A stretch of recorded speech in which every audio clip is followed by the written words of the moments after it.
روایت کے مطابق جب چنگیز خان پیدا ہوا تو اس کے ہاتھ میں خون کا ایک لوتھڑا تھا جو اس بات کی غمازی کر رہا تھا کہ وہ مستقبل کا بڑا اور خونخوار فاتح ہوگا۔ تغرل کے ساتھ اتحاد کرنے کے لیے چنگیز خان نے اسے چیتے کی کھال کا بنا وہ فرکوٹ تحفے میں دیا جو اسے اس کی پہلی بیوی بوروتی کے باپ نے اس کی شادی کے موقع پر تحفے میں دیا تھا۔ منگول فوجوں کی تعداد جلد ہی پھیل گئی کیونکہ شکست خوردہ اقوام کے سامنے مسئلے کے دو حل رکھے جاتے تھے کہ وہ موت اور منگول سے وفاداری کے درمیان انتخاب کر لیں۔ تاتاریوں کو شکست دینے کے بعد چنگیز خان نے ایسے تمام لوگوں کے قتل کا حکم دیا جن کا قد ان کے چھکڑے کے ہینڈل سے زیادہ ہو۔ اس حکم کی زد میں آبادی کی کثیر تعداد آ کر زندگی کی بازی ہار گئی۔ ایسے حکم کا مقصد یہ تھا کہ بچ جانے والوں میں سے ایک وفادار نسل جنم لے۔ چنگیز کیلائی خان کا دادا تھا۔ یہ وہی کیلائی خان تھا جس نے چین میں یوان سلطنت کی بنیاد رکھی۔ سینٹرل ایشیا کے منگول خانہ بدوش کس مذہب کے پیروکار تھے؟ ان کا ضابطۂ اخلاق کیا تھا؟ آخر یہ منگول تھے کون جنہوں نے مغربی یورپ اور اسلامی دنیا کو ناقابل تلافی نقصان پہنچایا؟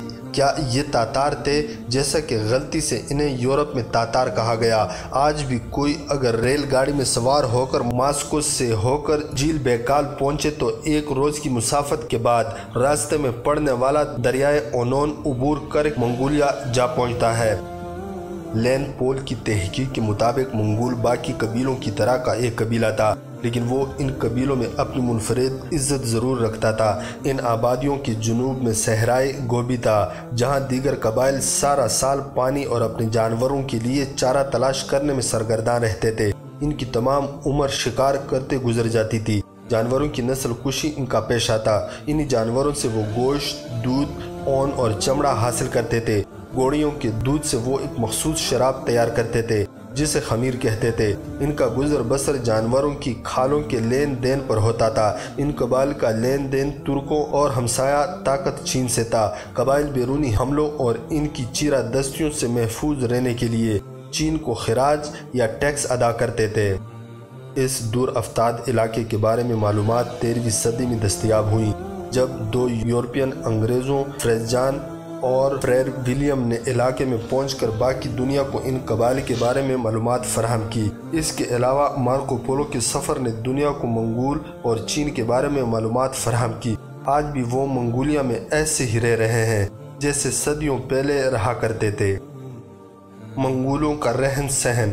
منگول لکڑی کے فریم کے اوپر بنائے جانے والے گول سے خیموں میں رہتے تھے۔ انہیں یورس کہا جاتا تھا۔ اس کی چھت تیل سے بھیگا ہوا نمدہ ہوتا تھا جس پر سفید چونا پھیر دیا جاتا تھا۔ یہ ڈھانچہ برف یا بارش کے پانی اور تند و تیز ہواؤں سے خیمے کو محفوظ رکھتا تھا۔ خیموں کا دروازہ شمال کی جانب رکھا جاتا تھا۔ دور سے یہ خیمے مشروم کی طرح دکھائی دیتے تھے۔ ان خیموں کو چھکڑوں کے اوپر بھی نصب کیا جاتا تھا۔ ہجرت کرتے وقت یہ خانہ بدوش اپنے خیموں یا تمبو اٹھا کر ساتھ لے جاتے تھے۔ کیمپوں کی جگہ کا انتخاب کرتے وقت وہ گرمی اور سردی کے موسموں کو مد نظر رکھ کر خیمے لگاتے تھے۔ ان کے خیمے بہت بڑے ہوتے تھے جن کا طول و عرض 30 فٹ تک ہوتا تھا۔ ایسے خیموں کی تعمیر کے لیے ضروری سامان بیل گاڑیوں کے ذریعے لادا جاتا تھا۔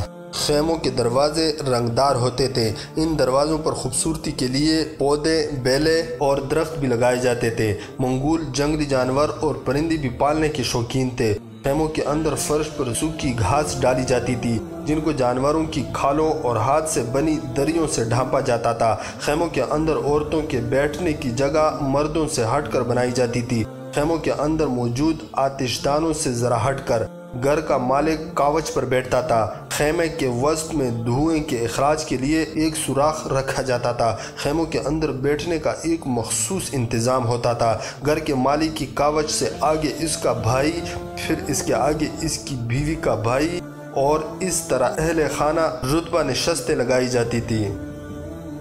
منگولوں کا مذہب۔ جہاں تک منگولوں کے مذہب کا تعلق تھا وہ شمانی نظریے کی ایک قسم تھی جس میں پروہت یا مولوی کا کردار شمان ادا کرتا۔ وہ دنیا میں رائج مختلف فلسفوں کے بارے میں درس دیتا، وہ بیماروں کے لیے علاج تجویز کرنے والا اور روحوں کنٹرول کرنے والا اور چوکیدار کا کردار ادا کرنے والا ہوتا تھا۔ خیمے کے اندر بت دروازے کے دونوں اطراف لٹکائے گئے ہوتے تھے۔ ان بتوں سے ان خانہ بدوشوں کے ذہن میں موجود انسانی تصور کا پتہ چلتا ہے۔ ان بتوں کے ساتھ ساتھ پستان کی شکل کی چھوٹی چھوٹی چیزیں اس مقصد کے لیے رکھی گئی ہوتی تھی کہ وہ ان کے جان و مال اور جانوروں کی حفاظت کریں گی۔ ان کا عقیدہ تھا کہ ان اشیاء کی موجودگی سے ان کے جانوروں کا دودھ بڑھتا تھا اور ان کے بچے صحت مند پیدا ہوتے تھے۔ منگولوں کے خیموں میں ریشم کی موجودگی کا پتہ چلتا ہے۔ وہ لباس کے علاوہ خیموں کو بھی سلک سے سجاتے تھے۔ ریشم ان کے ہاں ایک قیمتی چیز تصور کیا جاتا تھا۔ اگر کوئی ان کی کوئی چیز چوری کرنے کی کوشش کرتا، اسے ایک ناقابل تلافی جرم تصور کیا جاتا تھا۔ اس چیز کی سزا موت ہوتی تھی۔ ان مقدس بتوں کو سوئی دھاگے سے سی کر تیار کیا جاتا تھا۔ خانہ بدوش یہ کام بڑی خوشی، عزت اور فخر سے کرتے تھے۔ ان کا کھانا کسی ذائقہ یا لذت کے بغیر ہوتا تھا۔ ہر وہ چیز جو کھائی جا سکے وہ کھا لیتے تھے۔ حرام حلال کی ان کے ہاں کوئی تمیز نہ تھی۔ کتے کو بڑی رغبت سے کھاتے تھے، بھیڑیوں کو کاٹ کر کھا جاتے تھے۔ لومڑیاں اور گھوڑے ان کے دسترخوان کی زینت تھے۔ جب کبھی کھانے کو کچھ نہ ہوتا تھا تو انسانی گوشت بھی کھانے سے نہیں چوکتے تھے۔ انہیں جوئیں بھی کھاتے دیکھا گیا ہے۔ ان کا کہنا تھا، ہم ان کو اس لیے کھاتے ہیں کہ یہ ہمارے بیٹوں کا خون چوستی اور گوشت کھاتی ہیں۔ انہیں چوہے بھی کھاتے دیکھا گیا۔ کھانے کی جگہ کو وہ نہ کسی کپڑے سے ڈھانپتے، نہ کھانے کے بعد ہاتھ صاف کرتے، بلکہ اپنے کپڑوں ہی سے ہاتھ صاف کر لیتے۔ دلچسپ بات یہ ہے کہ ان کے پاس نہ گندم، نہ روٹی، نہ سبزی اور نہ کھانا پکانے کا تیل تھا تو صرف گوشت ہی گوشت تھا۔ گوشت بھی وہ مقدار میں اتنا کھاتے تھے کہ یہ مقدار ان کی پرمشقت زندگی سے مطابقت نہیں رکھتی تھی۔ کھاتے وقت ان کے ہاتھ گوشت سے جڑی چربی سے بھر جاتے تھے، جنہیں وہ چمڑے کے اپنے بوٹوں یا گھاس سے یا جو چیز سامنے آتی اس سے صاف کر لیتے تھے۔ منگولوں کی عادات و اطوار ان کی خوراک پر بات کرتے ہوئے اگر ان کی کشید کردہ شراب کا ذکر نہ کیا جائے تو بات ادھوری رہ جائے گی۔ جیسا کہ پہلے ذکر آ چکا ہے کہ منگول گھوڑیوں کے دودھ کو خمیر کر کے شراب بناتے تھے۔ پہلے گونٹ پر وہ زبان پر چھپتی تھی، جب گلے سے نیچے اترتی تو ان میں باداموں کے دودھ کا سا ذائقہ محسوس ہوتا۔ ان کی بنائی یہ شراب نشہ آور اور پیشاب آور تھی۔ منگولوں کے ہاں ایک دوسری قسم کی شراب بنائی جاتی تھی، اس کا نام کوسموس تھا۔ یہ قبیلے کے اعلیٰ طبقے کے لیے تیار کی جاتی تھی اور انہی کے لیے مخصوص تھی۔ پی کر بہک جانا، بہک کر گول غپاڑا مچانا اور دیسی گٹار کی آواز پر ڈانس کرنا، شور مچانا اور کہکے لگانا ان کا معمول تھا۔ نشے میں وہ مزید پیتے اور دوسروں کو مقابلے میں پینے کے لیے چیلنج کرتے۔ جس شخص کو چیلنج دیا جاتا ان کے کان زور زور سے کھینچے جاتے، ایسے لگتا جیسے کانوں کے ساتھ ساتھ اس کا گلا بھی کھینچ جائے گا۔ منگول اس شخص کے سامنے سے تالیاں بجاتے، ڈانس کرتے اور شور کرتے گزرتے، بالکل ایسے جیسے وہ کسی کو بڑی دعوت کے لیے مدعو کریں یا اس کا مذاق اڑائیں۔ ایک شخص بڑے پیالے کو اٹھاتا، دوسرے لوگ دائیں بائیں سے اس پیالے کو تھام کر ناچتے گاتے کسی مہمان کی طرف بڑھتے، لیکن جب مہمان پینے کے لیے ہاتھ پیالے کی طرف بڑھاتا تو وہ اسے پیچھے کھینچ لیتے۔ یہ عمل اس طرح ہوتا جیسے کسی بچے کو چھیڑا جا رہا ہو۔ جب مہمان کے صبر کا پیمانہ چھلکنے لگتا، وہ شراب کا پیالہ اس کو دے دیتے۔ جوں جوں وہ پیتا جاتا، سب میزبان تالیاں پیٹتے جاتے۔ یہی عمل آج کی مغربی دنیا میں چند تبدیلیوں کے ساتھ دیکھا جا سکتا ہے۔ منگول عورتوں کی جسامت موٹی ہوتی تھی۔ جس عورت کی ناک موٹی ہوتی وہ خوبصورت تصور کی جاتی تھی۔ منگول عورتیں چہرے پر عجیب قسم کے رنگ پھیر لیتی تھی، بعض اوقات اس کاریگری میں اپنا چہرہ ہی بگاڑ لیتی۔ منگول مرد گھوڑوں کو غیر معمولی اہمیت دیتے تھے، ایک دوسرے کے پیچھے بھاگ کر لطف اندوز ہوتے، لیکن اس شوق پر انہیں مورد الزام نہیں ٹھہرایا جاتا تھا، کیونکہ وہ عورتوں کے ساتھ بستر میں جانے کے بجائے گھوڑے کی پیٹھ پر سواری کرنا پسند کرتے تھے۔ منگول عورت صرف امور خانہ داری تک محدود نہ تھی، بلکہ دودھ دوہنا اور بھاری کام کرنا جیسے گھوڑا گاڑی چلانا وغیرہ بھی کرتی تھی۔ وہ مردوں کے ساتھ لڑائی میں بھرپور حصہ لیتی، اور خیمے بگاڑتی تھی۔ منگول عورت کا لباس کچھ یوں تھا کہ اس کا اوپری حصہ وہ کپڑے سے کس کر باندھتی تھی، کیونکہ اس وقت تک عورتوں کے زیر جامہ لباس کا تصور ابھی سامنے نہیں آیا تھا۔ پاؤں میں چمڑے یا نندے کا جوتا پہننا مقبول تھا۔ شدید سردی اور برف باری میں منگول عورت کا لباس جانور کی کھال اور فر ہوتا تھا۔ مرد بھی سارا سال اسی لباس میں نظر آتے تھے۔ موسم گرما میں امیر منگول عورت ریشم، کاٹن اور سلک کا لباس استعمال کرتی تھی۔ کاٹن ملک چین سے آتی تھی، جس سے وہ سر کے اوپر سجاوٹ کے لیے استعمال کرتی تھی۔ عہد حاضر کی طرح اہل چین قدیم زمانوں سے تجارت کے شعبے میں فعال نظر آتے ہیں۔ شادی بیاہ کے موقع پر بیویاں خریدی جاتی تھی۔ جن لڑکیوں کے دام زیادہ بڑھائے جاتے وہ بن بیاہ بیٹی رہتی تاوقتی کہ سمجھوتا نہ ہو جائے۔ باپ کے مرنے پر اس کا بیٹا باپ کی بیویوں پر اپنا حق سمجھتا اور ان تمام کو اپنی بیوی بنا لیتا۔ صرف اس کی سگی ماں اس سلوک سے مستثنی تھی۔ منگول عورت مزاجاً اکھڑ مزاج اور منہ پھٹ ہوتی تھی۔ ایک انگریز روبرک کا کہنا ہے کہ عورتیں بچہ جنتے وقت گھوڑی بن کر جنتی تھی۔ یہ وہ ماحول اور زمانہ تھا جس میں منگولیا کے چیف چنگیز خان نے آنکھ کھولی۔ یہ وہ لوگ تھے جو ایک ماہ گھوڑے کی پیٹھ سے اترتے نہیں تھے اور کھانا پینا اس کے اوپر ہی پسند کرتے تھے۔ گھڑ دوڑ، ایک دوسرے سے الجھ پڑنا اور ایک قبیلے کا دوسرے پر چڑھ دوڑنا ان کا معمول تھا۔ مغلوب قبیلے کو لوٹ مار کا سامنا کرنا پڑتا، ان کی عورتیں اٹھا لی جاتی اور آپس میں بانٹ لی جاتی، یعنی مردوں کی غلطیوں اور کمزوریوں کی سزا قدیم سے عورتوں ہی کو بھگتنا پڑتی۔ آج کے اس جدید دور میں بھی قبائلی جھگڑوں کو ختم کرنے کے لیے جب صلح کی کوشش کی جاتی ہے تو کمزور کو طاقت سے اپنی جان خلاصی کروانے کے بدلے میں اپنی عورتوں اور لڑکیوں کو مخالفوں کو پیش کرنا پڑتا ہے۔ یہ کبیر رسم آج بھی سندھ اور بلوچستان میں جاری و ساری ہے۔ منگول قبیلوں کی باہمی ناچاکی کی بدولت وہ بیرونی حملہ آوروں کے لیے ترنے والا بنے ہوئے تھے اور کسی مرکزی رہنما کی عدم موجودگی میں ایک دوسرے سے برسر پیکار رہ کر کمزور ہو چکے تھے۔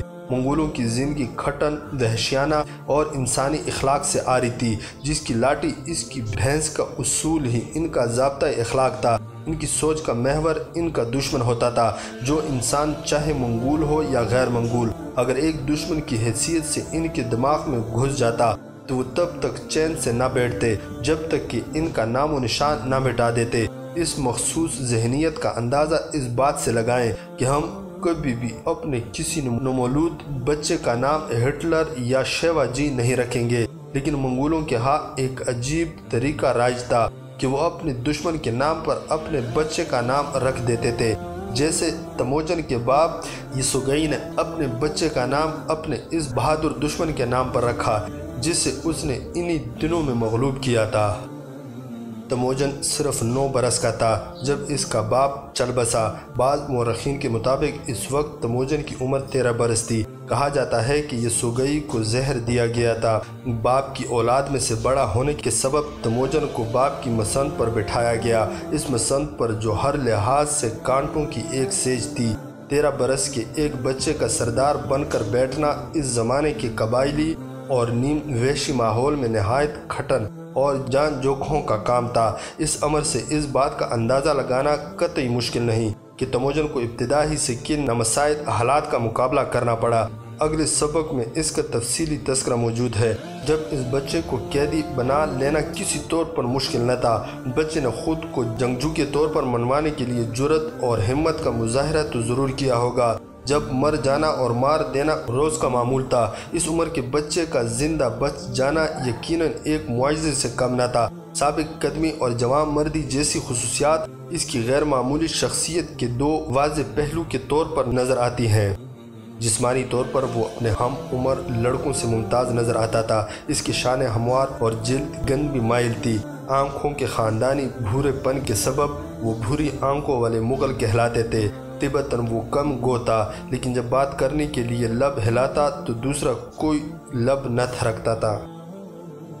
چھوٹی عمر میں وہ گھڑ سواری کا خوف دور کر چکا تھا اور گلے کی رکھوالی جیسے فرائض ادا کرنے کے لیے گھڑ سواری کے گھر سیکھ چکا تھا۔ لیکن منگول دستور کے مطابق ابھی تک اس کا شمار بچوں میں ہی کیا جاتا تھا، لیکن ایک جھڑپ کے نتیجے میں اس کے ہاتھوں اس کے سوتیلے بھائی کے قتل نے اسے جنگجوؤں کی فہرست میں شامل کر دیا۔ اب اسے مردوں کے ساتھ بیٹھ کر کھانا کھانے اور آگ کے الاؤ کے گرد بیٹھنے کی اجازت دی۔ اس سے قبل وہ بچوں کے ساتھ لڑ جھگڑ کر کھانے پر مجبور تھا۔ منگولوں کا قول تھا کہ جو لڑے جھگڑے گا نہیں وہ چراگاہ کیسے حاصل کر سکتا ہے، جو لڑے اور خون بہائے بغیر ہی ممکن نہیں تھا۔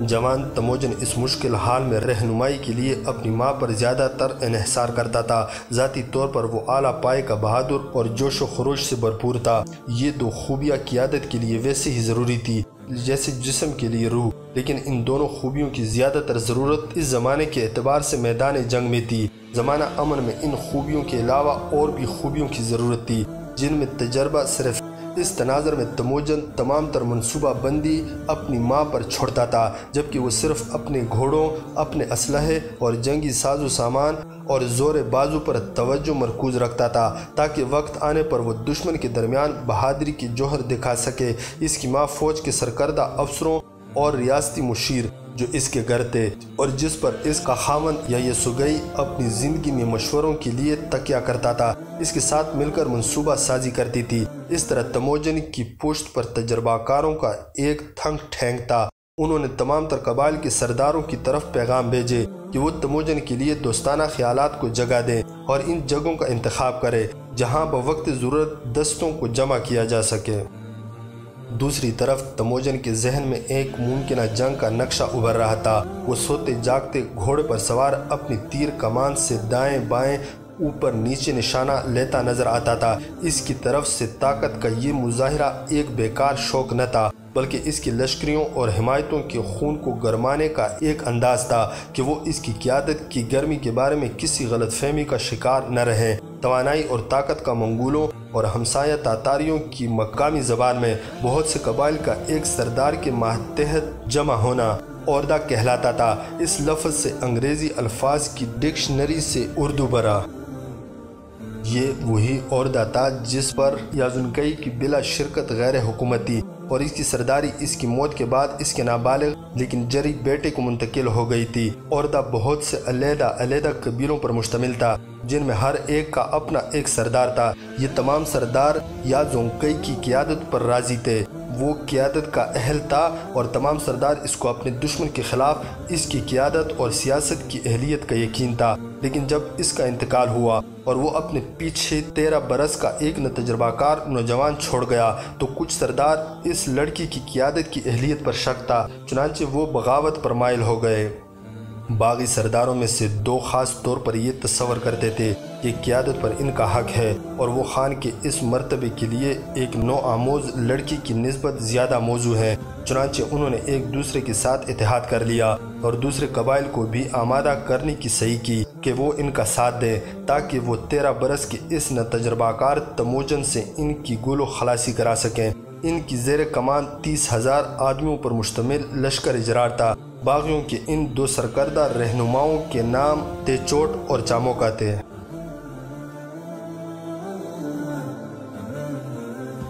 چنگیز خان کی زندگی پر مشتمل مزید واقعات ہماری آنے والی ویڈیو میں پیش کیے جائیں گے۔ اس وقت تک کے لیے فی امان اللہ۔